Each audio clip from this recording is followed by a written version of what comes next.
Okay, so if you remember from our previous video that Moses took some men up on the mountain, and this was part of the covenant making, right? We're getting down to the making of the formal covenant between Israel and God. This is the Mosaic law that's going to govern them until the coming of Jesus, right? This is what this is for.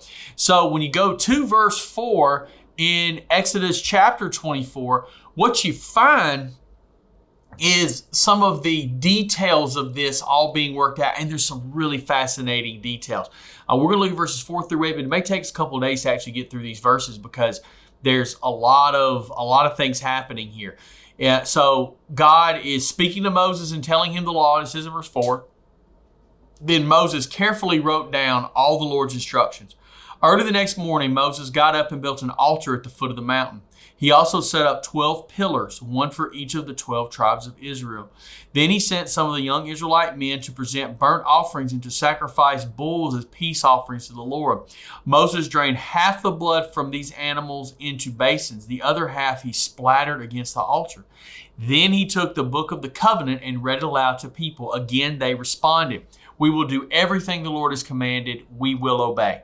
Then Moses took the blood from the basins and splattered it over the people, declaring, "Look, this blood confirms the covenant the Lord has made with you in giving you these instructions."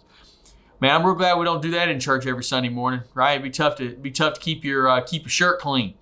But all of this has real deep meaning and purpose that still flows over to us just in a little different way when we think about sacrifices.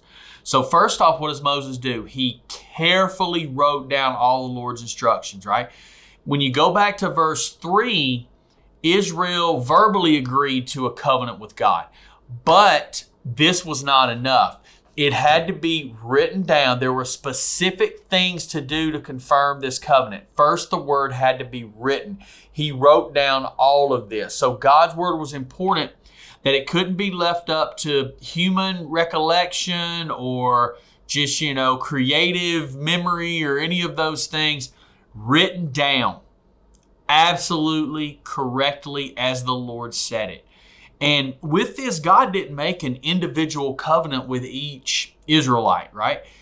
It was with the nation. And that same thing holds true under the new covenant. Yes, I have a personal salvation, right? God saves me individually, but I don't have an individualized covenant. I am simply a part of the new covenant, the sacrifice that he made that put that covenant together, right?